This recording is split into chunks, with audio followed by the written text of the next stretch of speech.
Dear brothers and sisters in Islam and humanity, Assal-mo-alaikum. Welcome back to the show, Ramadan, a date with Dr. Zakir. I'm your host, Yusuf Chambers, and today we are discussing the topic, Qiyaam Layl, the night prayer.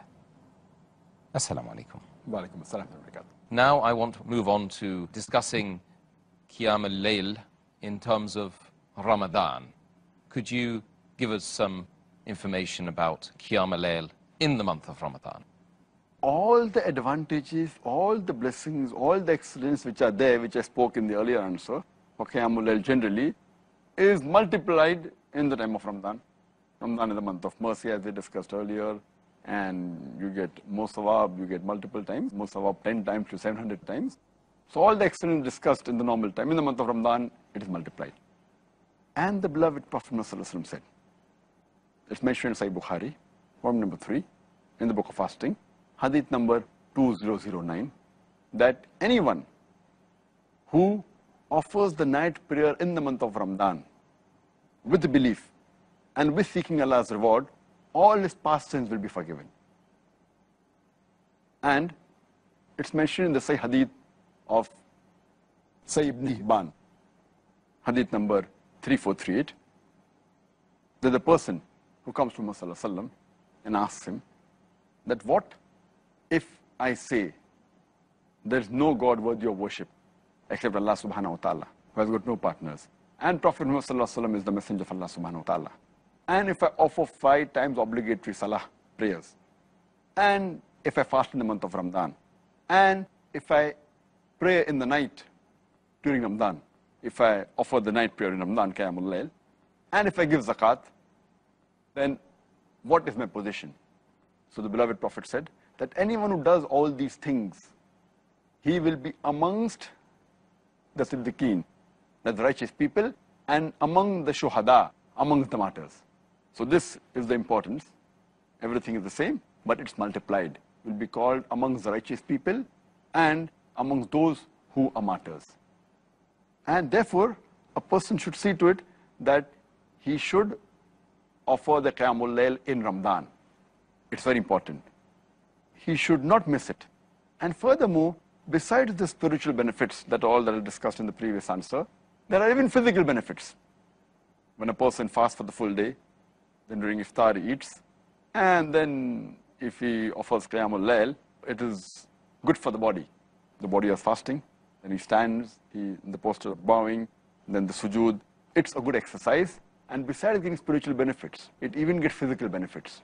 So as far as possible, a person should see to it that he should not miss the Qiyaam Layl. Excellent. I'm sure that a lot of people are going to be praying the night prayer now after you've given that good advice.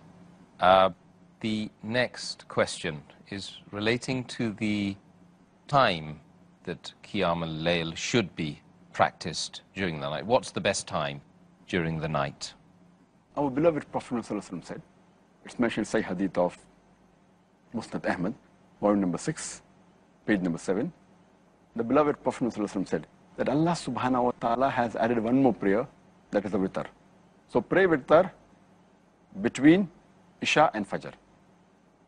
That means the time of Isha is after sunset, when the redness in the sky disappears. That is the time of Isha. So after you offer Isha, you can pray any time before the break of dawn, before the time of Fajr starts. This is the earliest and the latest where you can pray the Qiyaam Layl. And as I mentioned earlier, witr is another name for Qiyaam Layl. And a beloved Prophet ﷺ said, it's mentioned in Musannaf Abdul Razak, hadith number 4623, that a beloved Prophet ﷺ said that if someone fears that he will not wake up in the night, then he can offer the witr or the Qiyaam Layl in the early part of the night. But if a person knows that he's going to get up at night, he should pray at night after he gets up from sleep. Because praying in the later part of the night is much better, where angels witness for the person. And as I mentioned earlier, the hadith I mentioned earlier of Sahih Muslim, or number 1, hadith number 1656. It's a hadith which is also there in Sahih Bukhari with a different wording. It is muttafiq alayh. It also occurs in Sahih Bukhari, volume number 2, in the book of Tahajjud, hadith number 1145, our beloved Prophet ﷺ said that Allah the Supreme, the Glorious, He descends to the lowest part of the heaven during the last 1/3 of the night. And then He asks, is there anyone who is supplicating to me so that I can answer his supplication? Is there anyone who is begging to me so that I can give him? Is there anyone who's asking forgiveness so that I can forgive him? It's the muttafiq alayh hadith, occurs in Sahih Muslim, also in Sahih Bukhari. It's further mentioned in the hadith of Tirmidhi, in the book of supplications, hadith number 3579, that the closest a servant is to his creator Allah subhanahu wa ta'ala is during the last 1/3 of the night. And if he prays to him during that time, it's the best. So the Qiyamul Layl, the witr, it's immediately after Isha is the earliest you can pray, up to the break of dawn. But the best time is the last 1/3 of the night. And that's what is further mentioned in Sahih Bukhari, volume number 3, hadith number 2010, where Hazrat Umar, may Allah be pleased with him, he said when people were offering the Qiyamul Layl in Ramadan immediately after Isha, that it's good, but it would have been better if they offered the last 1/3 of the night. So praying in the last 1/3 is the best. But you can start immediately after Isha and pray just before the break of dawn, before the Fajr time. But in the mosque generally, majority of the mosques, they have immediately after Isha, that is approximately 2 hours after the break of fast, after sunset, plus minus half an hour, most of the mosques, because it's convenient. Because there are people who are young in the congregation, there are people who are elderly people, there are women. So to make it easier and not to make life difficult for them, because most of them it's difficult for them to get up in the middle of the night. So in majority of the mosques, they have it immediately after Isha, about maybe 2 hours or 2.5 hours after the break of fast, which is no problem at all. It's better to pray than not to pray. Better to pray early than not to pray. But the best time is last 1/3 of the night. So if some of the mosques have during the last 1/3 of the night, Qiyamul Layl in Ramadan, that's the best. But the majority of the mosques have it earlier, which there is no problem at all. Okay, good. I think you can do both, of course. Alhamdulillah. Allah has made life easy for us. Alhamdulillah.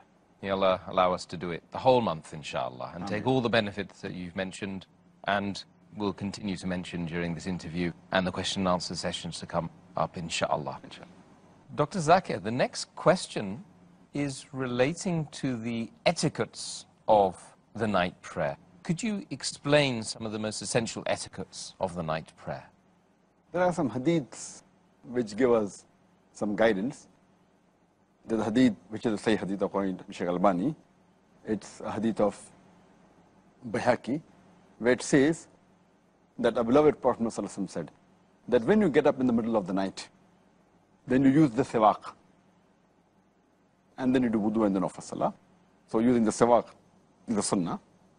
Further, it's mentioned in Sahih Bukhari, volume number 2, in the book of Tahajjud, hadith number 1154, where the beloved Prophet Muhammad ﷺ said, and he gave certain things that when a person gets up in the middle of the night, he can recite, La ilaha illallahu, wa'dahu la sharika lahu, lahul mulku wa lahul hamdu, wa huwa ala kulli shay'in qadir, walhamdulillahi, subhanallahi, wa la ilaha illallah wallahu akbar, wa la hawla wa la quwwata illa billah.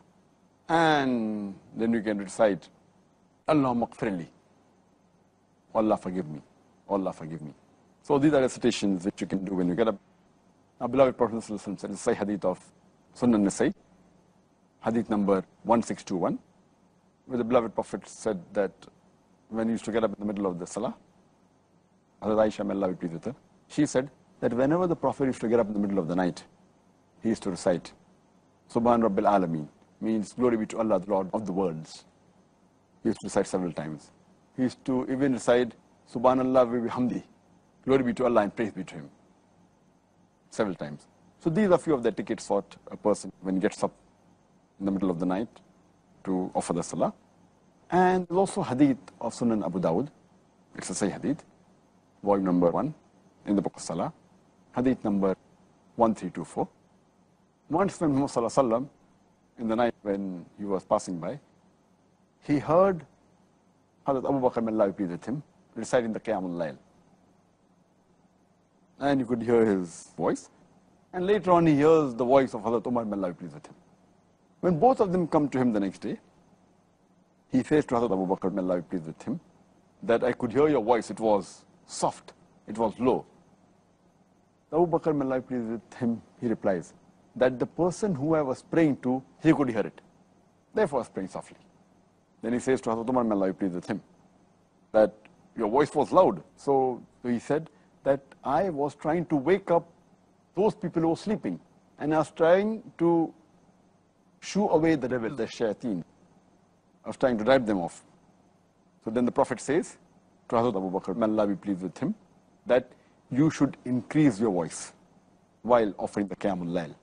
And he told to Hazrat Umar, may Allah be pleased with him, that you should lower your voice while offering Qiyaam Layl. That means your voice should be moderate, neither too loud, neither too soft, while offering the Qiyaam Layl. And there's another hadith, which is a Sahih hadith, mentioned in Sunan Abu Dawud, volume number 1, in the book of Salah, hadith number 1322, that Ibn Abbas, may Allah be pleased with him, he said that whenever the Prophet offered the Qiyaam Layl, you could hear his voice in the inner room when he was reciting in the house. That means the voice was moderate, neither too loud, neither too soft. So these are few of the etiquettes of Qiyaam Layl. Okay, thank you very much, Doctor. Well, dear brothers and sisters, inshallah, we'll meet soon after a short break. It is Ramadan.